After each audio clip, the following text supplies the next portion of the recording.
जय हिंद एवरीवन, मैं पंकज कुमार। इस वीडियो में हम लोग देख रहे हैं कि किस तरह से हम लोग मोनोकोड का डेवलपमेंट देखेंगे। लास्ट वीडियो में हमने डाइकोड का डेवलपमेंट देखा था और मोनोकोड के डेवलपमेंट के साथ साथ हम लोग इसमें पढ़ेंगे कि स्ट्रक्चर ऑफ मोनोकोड क्या है डेवलपमेंट के साथ साथ, और फॉर्मेशन ऑफ फ्रूट इस वीडियो में हम कंप्लीट करते हैं। ठीक है, तो यहाँ तक तो आप पढ़ चुके हो कि ये हमारा क्या है, होगी, और यहाँ पे आपने फर्टिलाइजेशन करा देगा। ठीक है, यहाँ पे आपने फर्टिलाइजेशन आपने करा दिया। फर्टिलाइजेशन के बाद से अब हमारे पास क्या है, हमारा जाइगोट। बहुत ध्यान से देखो, ठीक है, ये हमारा क्या है, जाइगोट। अब ये जो जाइगोट जो है इस तरह से कुछ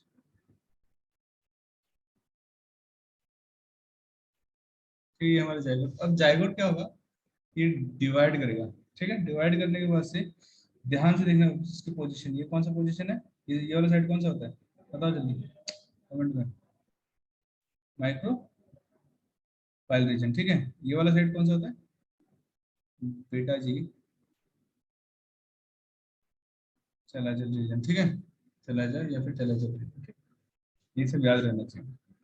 अभी डिवाइड करके क्या बनाएगा, ये डिवाइड करके बनाएगा दो तरीके से। एक बनाएगा भाई बड़ा सा सेल, ठीक, और एक बनाएगा छोटा सा। तो ये रहा हमारा छोटा सेल, ये हमारा बड़ा सा। फर्दर डिवाइड होगा, ऊपर वाला जो सेल है ये दो सेल्स में डिवाइड होगा, और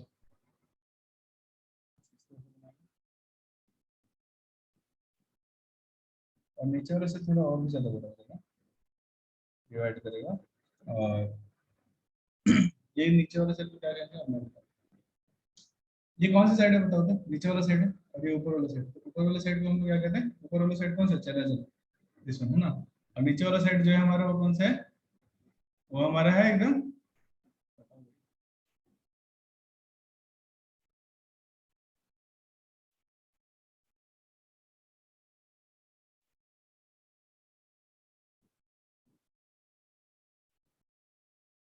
तो नीचे वाला जो साइड है हमारा कौन सा, मैक्रोफाइल।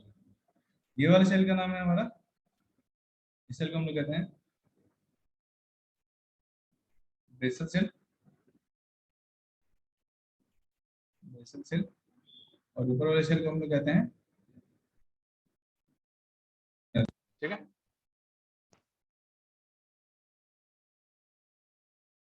हम लोग कहेंगे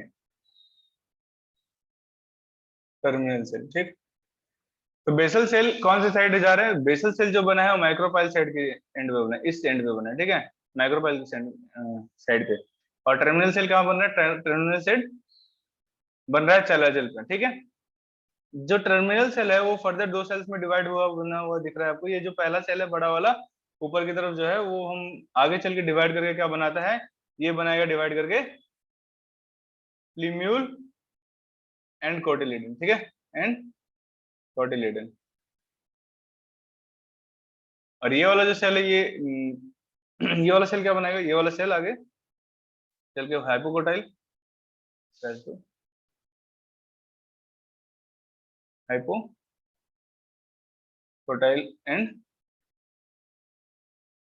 रेडिकल बनाएगा। ठीक है, रेडिकल क्या होता है और प्लीम्यूल क्या होता है, ये सब क्या चीजें होती है, ये सब चीजें बस इस वीडियो के एंड होते होते आपको सब पता चल जाएगा। ये हमारा बेसल सेल जो है वो सस्पेंसर सेल बनाता है, और यही सस्पेंसर सेल, ये सस्पेंसर सेल आगे चल के क्या बनाएगा, ये सस्पेंसर सेल आगे चल के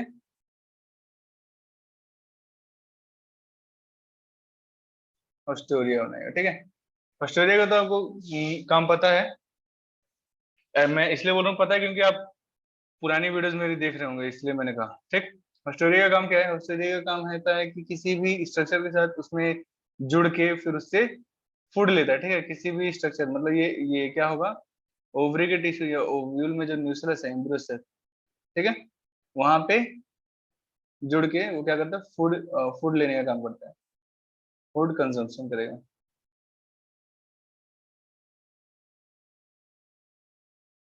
फूड कंजम्पशन करेगा, ठीक है, ये काम हो गया। और अगर आप इसकी डिटेल अगर डायग्राम्स देखोगे ना, यहाँ तक तो चीजें खत्म हो गई है ना, अब मैं तुम्हें एक डिटेल डायग्राम दिखाता हूँ। तो हम लोग देख रहे थे कि अभी तक हम लोग ने क्या देखा कि जो लिम्यूल है और जो रेडिकल है वो किस कौन से सेल से आ रहे, तो वो टर्मिनल सेल से बने, है ना। और फाइनली जब वो आप इसका फुल स्ट्रक्चर देखोगे तो आपको कुछ इस तरह से आपको स्ट्रक्चर दिखेगा, ठीक है। तो लिम्यूल अंदर वाले जो है लिम्यूल रहते हैं, ठीक। ये आ गया भाई, ठीक। ये लिम्यूल हो गया। अब प्लीम्यूल ही आगे चल के क्या बनाता है, शूट, मतलब ये यहाँ से आपको क्या बनेगा, यहाँ से शूट निकलेगा, ठीक है। शूट बोलेगा मतलब क्या है? सबसे पहले जो अ, जो लीव्स लाइक स्ट्रक्चर आएंगे, फिर वहां से स्टेम बनेगा, फिर स्टेम से बड़ा ब्रांचेस निकलेंगे, फिर एक ऊपर जो जमीन के ऊपर वाला जो भाग होगा, लीफ स्टेम ब्रांचेस, ये सब प्लीम्यूल से निकलेगा, ठीक। प्लीम्यूल के ऊपर एक कुछ फोलियर स्ट्रक्चर होता है, इसको हम लोग कहते हैं कोलियोप्टाइल, जो कि प्लीम्यूल को कवर करके रखता है ना। ये कवर करता है किसको, प्लीम्यूल को। तो ये याद रखना है कि जो कोलियोप्टाइल है वो कवर करता है प्लीम्यूल को। फिर उसके इसके अलावा आप जब इसी इम्ब्रेनल एक्सिस के नीचे जब जाओगे तो इम्ब्रेनल एक्सिस के नीचे वाला ये अगर मानो ये इम्ब्रेनल एक्सिस है, ठीक है, ये मैंने लंबी सी लाइन दे दी इम्ब्रेनल एक्सिस, तो इस इम्ब्रेनल एक्सिस के नीचे वाला जो पोर्शन होता है यहाँ वाला, इस रीजन को हम लोग कहते हैं हाइपोकोटाइल रीजन, ठीक है। इस रीजन को हम लोग कहेंगे हाइपोकोटाइल,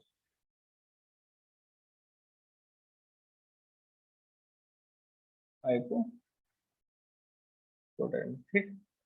मतलब कि हाइपोकोटाइल क्यों, क्योंकि यहाँ पे ही स्क्रोटलम, इस रीजन पे स्क्रोटलम जुड़ रहा है, उसके जस्ट नीचे वाला जो रीजन है हाइपोकोटाइल, ये वाला रीजन कहलाता है। और इपीकोटाइल कहते हैं हम लोग जस्ट इसके ऊपर वाले रीजन को, यहाँ पे इस वाले रीजन को हम लोग कहते हैं, इस वाले रीजन को हम लोग कहेंगे इपीकोटाइल। मतलब ये अगर बीच से ऐसे बांटो जस्ट थोड़ा, तो ये जो नीचे वाला रीजन होगा ये वाला, इसको हाइपोकोटाइल, और ऊपर वाले रीजन को इपीकोटाइल कहते हैं। ऊपर वाले रीजन को हम लोग कहेंगे इपीकोटाइल, इपीकोटाइल, ठीक। हाइपोकोटाइल के जस्ट नीचे आप देखोगे तो यहाँ पे क्या है, रेडिकल है। रेडिकल से क्या बनने वाला है, रेडिकल से बनेगा रूट, रूट बनेगा। और रूट के ऊपर भी एक क्या है, एक स्ट्रक्चर वो रूट कैप, जो कि डायरेक्टली उसके सेल को डैमेज होने से बचाता है। इसके अलावा जब वो सीड के फॉर्म में रहता है तो वहां पे कोलियोराइजा, कोलियोराइजा यहाँ पे स्पेलिंग करो, ठीक है, कोलियोराइजा। कोलियोराइजा जो होता है वो क्या होता है, एक फोलियर स्ट्रक्चर होता है, मतलब थोड़ा हल्का लीफ जैसे कुछ स्ट्रक्चर आपको दिखेगा एम्ब्रियो के अंदर, छोटी सी जो कि रेडिकल को ढके रहता है। तो यहाँ पे दो ढकने वाला काम कर रहे हैं, एक स्ट्रक्चर है जो कोलियोप्टाइल है ना, एक स्ट्रक्चर है जो कोलियोप्टाइल है, और एक स्ट्रक्चर क्या है, एक स्ट्रक्चर है कोलियोराइजा। तो कोलियोप्टाइल किसको कवर करने का काम करता है, वो प्लीम्यूल को कवर करने का काम करता है। वहीं पे कोलियोराइजा जो होता है वो किसको कवर करने का काम करता है, वो हमारे रेडिकल को कवर करने का काम करता है। इम्ब्रियोनल एक्सिस के जस्ट नीचे, जहां पे कोटिलिडन के जस्ट नीचे वाला हिस्सा होगा तो उसको हम लोग हाइपोकोटाइल कहेंगे, अगर जस्ट ऊपर वाला हिस्सा होगा तो हम लोग उसको इपिकोटाइल कहेंगे। हम लोग कोटिलिडन कोटिलिडन तो चिल्ला रहे हैं, लेकिन कहीं कोटिलिडन दिखा नहीं अभी तक। तो मैं आपको बता देना चाहता हूँ, ये स्क्यूटेलम, स्क्यूटेलम ही हमारा क्या है, कोटिलिडन है, कोटिलिडन। जो ग्रामिनिया फैमिली होती है,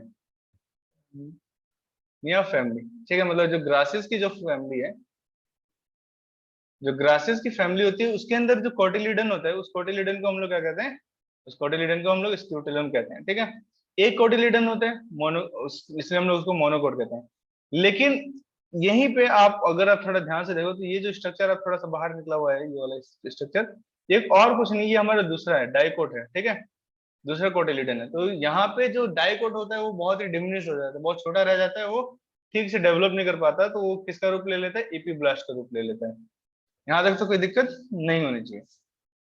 देखो अब यहाँ पे हम लोग ने किसका स्ट्रक्चर देखा, ये हम लोग ने देखा सीड का, मोनोकोट सीड का स्ट्रक्चर नहीं देखा, एम्ब्रियो का स्ट्रक्चर देखा। देखा, समझो पूरे अच्छे से समझो। ये हम लोग ने क्या देखा, एम्ब्रियो, किसका एम्ब्रियो देखा, मोनोकोट सीड का, ठीक है। अब हम लोग क्या देखें, मोनोकोट सीड को देखेंगे। तो मोनोकोट सीड कैसा दिखता है, मोनो सीड। तो मोनोकोट सीड जो है कुछ इस प्रकार से, ये जो हिस्सा था ये हमारा क्या है, ये हमारा हो गया, बताइए भैया, ये हमारा हो गया एम्ब्रियो, ठीक है। जो ये वाला स्ट्रक्चर हम लोग ने देखा, ये स्ट्रक्चर हम लोग ने देखा ना। अब इसके अलावा आप इसमें क्या ऐड कर दो, एक एल्यूरोन लेयर से घेर दो इसको, इस रीजन को आप क्या कर दो, एक एल्यूरोन लेयर से घेर दो आप इंडोस्पर्म को, ठीक है। इंडोस्पर्म को किसे घेर दोगे, अगर आप इसको घेर दोगे, एल्यूरोन लेयर से घेर दोगे, तो आपका पूरा सीड बनके तैयार हो जाएगा। सीड में और क्या क्या चीज होती है, सीड में तो हम लोग ने देखा था ये हमारा जो अंदर का जो एग था ना, जो एग था वो फर्टिलाइज करके जाइगोट बनाया, और जाइगोट के बन के फाइनली क्या बनाया, उसने एम्ब्रियो बना दिया, ठीक।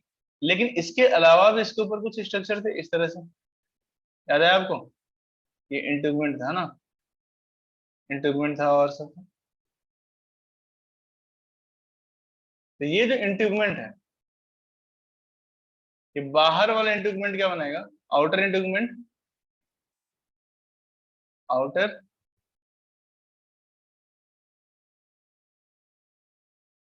टेस्टा बनाता है, ठीक है, टेस्टा बनाएगा, ठीक है। और इनर इंटूगमेंट क्या बनाएगा, इनर इंटूगमेंट,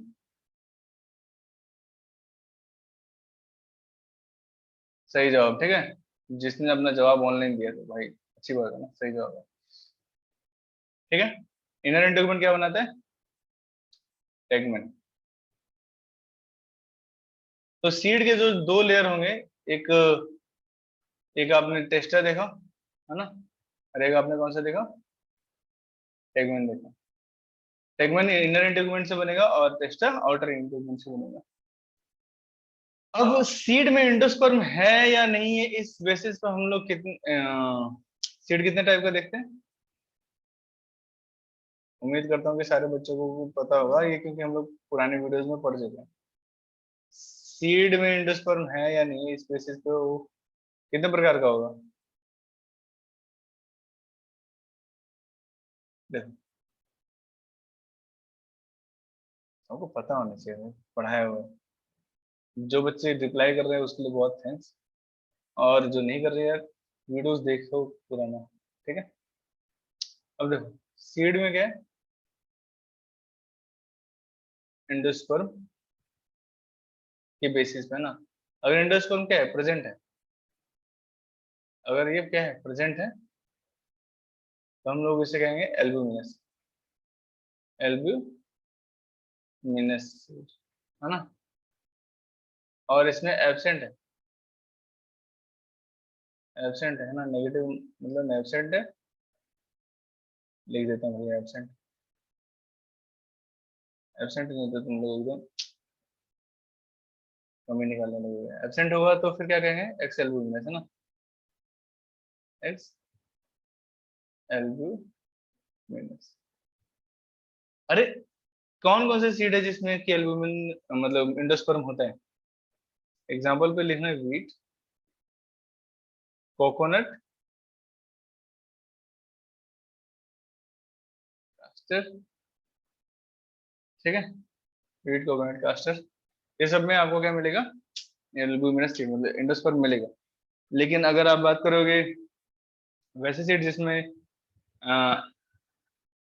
एंडोस्पर्म नहीं होता, वैसे कौन सी पी है, बीन्स है, फ्लोरेट ऑफ सनफ्लावर है ना। और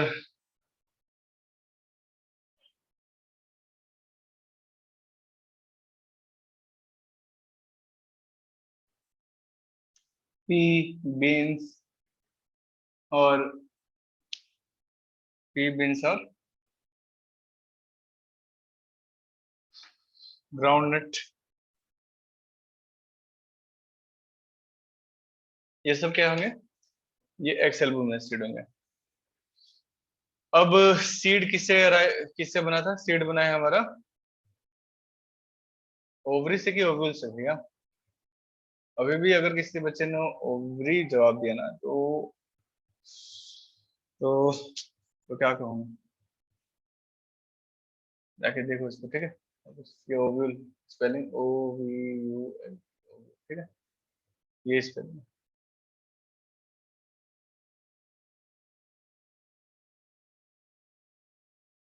ठीक।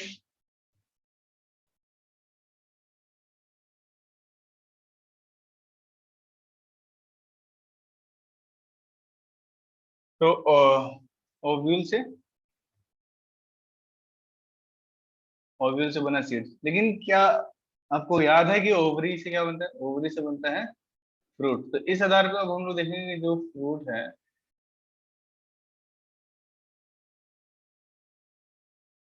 वो फ्रूट किस प्रकार का फ्रूट है ना?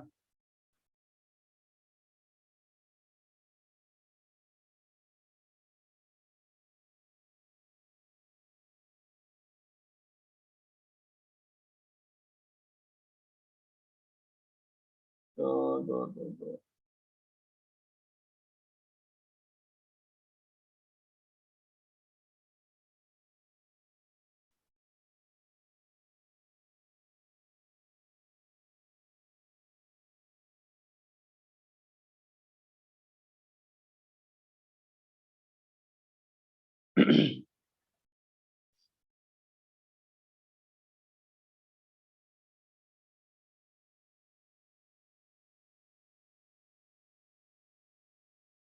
फ्रूट्स, फ्रूट्स में हो सकता है कि एक स्वर्ग का फ्रूट हो, एक अर्थ का फ्रूट हो। स्वर्ग और अर्थ का फ्रूट ऐसा कुछ नहीं है, ठीक है? हम लोग अर्थ पे है तो अर्थ के फ्रूट के बारे में बात करेंगे।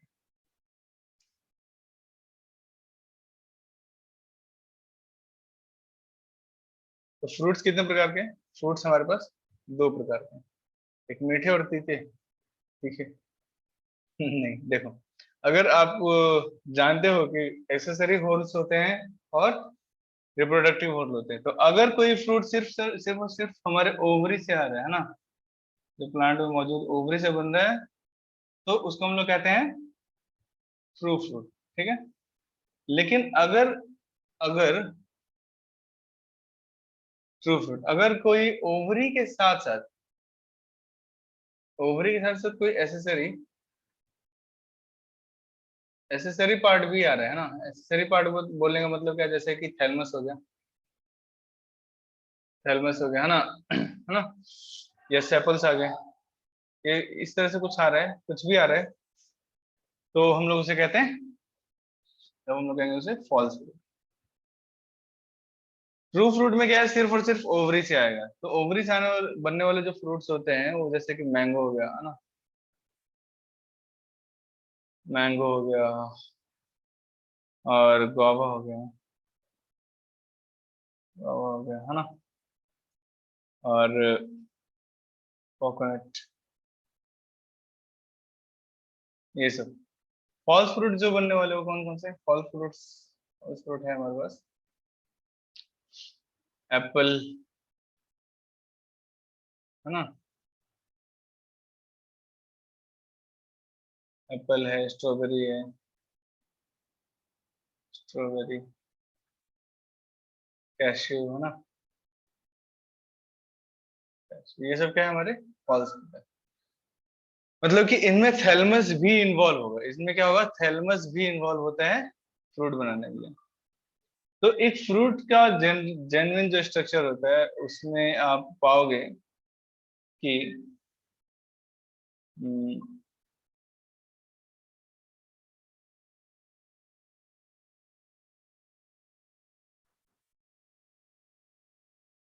तो एक फ्रूट का जो स्ट्रक्चर होता है उसमें उसके बाहर एक लेयर होगा जिसको हम लोग इपिकार कहते हैं, सॉरी पेरिकार्प कहेंगे, पेरिकार्प। उसके बाद से अंदर वाला स्ट्रक्चर होता है उसको हम लोग कहते हैं मेसोकार्प, मेसोकार्प। और उसके अंदर वाला जो लेयर होता है उसको कहते हैं हम लोग इंडोकार, तो कहते हैं इंडोकार। तो पेरिकार्प जो फ्रूट का जो बाहर का जो छिलका होता है उसको पेरिकार्प कहते हैं। किसी किसी बुक में इस पेरिकार्प को हटा के ऐसे एक्सोकार्प भी दिया हुआ है, ठीक है, एक्सोकार्प दिया है, बट ठीक है पेरिकार्प ठीक है। पेरिकार्प, मेसोकार्प और इंडोकार्प है ना। तो पेरिकार्प अगर एक डायग्राम में दिखाऊं तो इसमें कोकोनट में अगर आपको समझना पड़े कि पेरिकार्प क्या है तो थोड़ा सा मुश्किल हो सकता है। जैसे कि अब ये आपके सामने कोकोनट का पिक्चर है। कोकोनट के पिक्चर में आपने क्या देखा?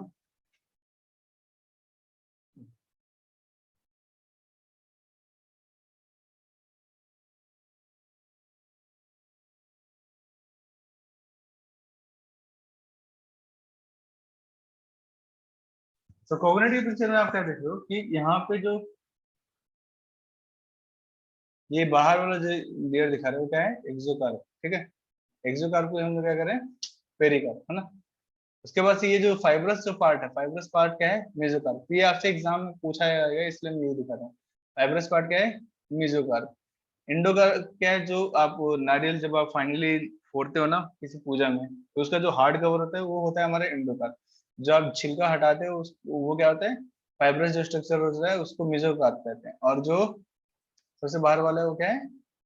एक्सोकार्प, है ना, बाहर से जो दिखता है।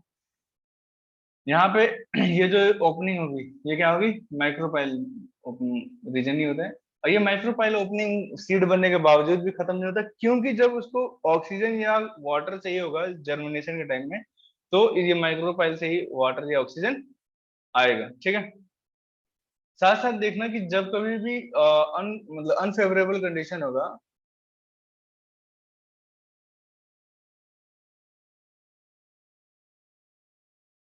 अनफेवरेबल कंडीशन में क्या होता है? जब टेम्परेचर ज्यादा होगा, है ना, टेम्परेचर ज्यादा होगा, ह्यूमिडिटी कम होगी, ह्यूमिडिटी कम होगी, इस तरह के कंडीशंस में सीड जर्मिनेट करता नहीं है। तो सीड, अगर सीड क्या होता है? जर्मिनेट नहीं करता। तो कहाँ चला जाता है सीड? डोरमेंसी हो जाती है। वो मेटाबॉलिकली इनएक्टिव रहता है बट वो जिंदा रहेगा, ठीक है। मतलब वो कोई बहुत ही ज्यादा मेटाबॉलिज्म नहीं करेगा, कोई सीड या रूट या शूट ये सब नहीं बनाएगा। वो क्या हो जाता है? एकदम डोरमेंट स्टेज में चला जाता है, डोरमेंसी में। तो उसको हम लोग कहते हैं इनएक्टिव स्टेट में चला जाता है, तो उस स्टेज को हम लोग कहते हैं डोरमेंसी, ठीक है। अगर आप एप्पल के केस में अगर आप देखोगे तो एप्पल के केस में आपने इस तरह से देखा होगा फ्रूट, है ना।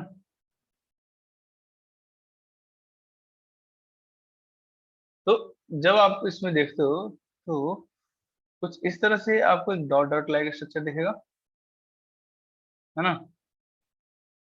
और फिर एक कुछ हार्ड ऐसे प्लास्टिक जैसा, और यहाँ पे आपको इसमें सीड दिखेगा, ठीक है, हार्ड प्लास्टिक जैसा, फिर यहाँ पे सीड। ये जो बाहर वाला जो स्ट्रक्चर है ना, ये है हमारा एक्सोकार्प। ये है हमारा क्या? पेरिकार्प, एक्सोकार्प कुछ भी बोलो, पेरिकार्प। तो आपको क्या लग रहा होगा कि ये हमारा पेरिकार्प है ना, ये वाला, लेकिन ये हमारा पेरिकार्प नहीं है। ये जो रीजन है ये हमारा पेरिकार्प है। उसके बाद से बीच वाला क्या है? ये मेसोकार्प, मेसोकार्प है। और अंदर वाला जो लेयर है जो प्लास्टिक मतलब कुछ जैसे दिखता है एकदम, थोड़ा सा खाने में आपको समझ में आ जाएगा। तो ये जो रीजन होता है उसको हम लोग कहते हैं इंडोकार्प, ठीक है। किसी किसी फ्रूट में ना, किसी किसी फ्रूट में आपने ओवरी तो देखा, ठीक है, लेकिन कहीं कहीं सीड्स में ना, सीड्स में ये इंडोस्पर्म वाले केस में अगर मैं बताऊं तो सीड्स में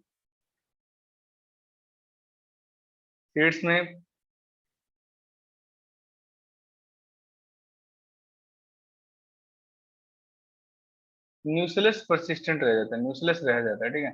अगर उसमें न्यूक्लियस रह जाता है तो हम लोग पेरिस्पर्म कहते हैं, ठीक। न्यूक्लियस अगर रह जाएगा तो हम लोग क्या कहेंगे उसको? पेरिस्पर्म। न्यूक्लियस रह जाएगा तो हम लोग कहते हैं उसको पेरिस्पर्म। और ऐसा किसमें पाया जाएगा? पेरिस्पर्म ऐसा पाया जाता है ब्लैक पेपर में, कॉफी कैस्टर में, है ना, कॉफी में एंड कैस्टर में, ये सब चीजों में ये पाया जाएगा। Black pepper, coffee castor, cardamom, nymphaea, और ये इस तरह की फलों में ये क्या होगा, पेरिस्पर्म पाया जाता है। पेरिस्पर्म मतलब कुछ नहीं, सीड में अगर आपको न्यूक्लियस परसिस्टेंट मिला, मतलब एंडोस्पर्म तो होता है, समझ में आ रहा है, लेकिन अगर न्यूक्लियस भी रह जाता है तो हम लोग उसे पेरिस्पर्म कहते हैं। तो सीड का बनना या फ्रूट के बनने से फायदा क्या होता है कि वो फ्रूट बनता है तो सीड कवर रहेगा, प्रोटेक्टेड रहेगा, डिस्पर्सल आराम होगा, मतलब कि आप अपने नानी के घर से आम लाते हो, फिर अपने घर पे खाते हो, अपने पापा के घर पे, है ना, तो उस फ्रूट के चक्कर में आप क्या लेके आ गए, सीड लेके आ गए, और उस सीड भी फिर जब आप खा के उस आम को फेंकोगे तो एक नया प्लांट उससे आ जाए, तो उसका डिस्पर्सल आराम से होता है, फिर उसका डिपेंडेंसी बढ़ जाता है ना, मतलब कि वो पॉलिनेटर्स की मदद से फिर एक जगह से दूसरी जगह फर्टिलाइजेशन होता है, फर्टिलाइजेशन से फिर सीड बनता है और सीड डिस्पर्स होता है, ठीक है, डिपेंडेंसी बढ़ती है, ठीक। तो डिस्पर्सल अच्छा होता है, प्रोटेक्शन होगी, और डिपेंडेंसी बढ़ जाती है, ये सब चीजें सीड और फ्रूट के लिए, दोनों के लिए फायदेमंद है। नेक्स्ट टॉपिक में हम लोग पढ़ेंगे कि पार्थेनोकार्पिक क्या होता है और एपोमिक्सिस क्या होता है, और कुछ कितने सालों तक हम लोग डोरमेंसी पे सीड को रख सकते हैं, मतलब क्या वो एक दिन में ही डोरमेंट सीड खराब हो जाएगा, मतलब ये है कि अगर आप समझो कि आप किसी चीज को अच्छे एक्टिव स्टेट में रखना चाहते हो तो कब तक रख सकते हो किसी सीड को, आप कब तक बिना उसके जर्मिनेशन के उसको बचा के रख सकते हो। जैसे कि एक खाना है तो उसको आप फ्रिज में कब तक रख सकते हो, सही सही सही अवस्था में, तो एक समय तक रखोगे ना, ऐसा नहीं ना कि एक खाना है तो फ्रिज में आपने एक महीने तक रखा है तो बहुत दिन तक चलेगा, नहीं। वैसे ही सीड है डोरमेंट स्टेज में तो जाता है, लेकिन उनकी अपनी एक टाइम पीरियड होती है, वो सब चीजें हम लोग डिस्कस करेंगे इसके बाद से लास्ट वीडियो में, ठीक है। यहाँ तक बने रहने के लिए बहुत बहुत थैंक यू, फिर मिलेंगे हम लोग नेक्स्ट वीडियो में। Thanks for watching.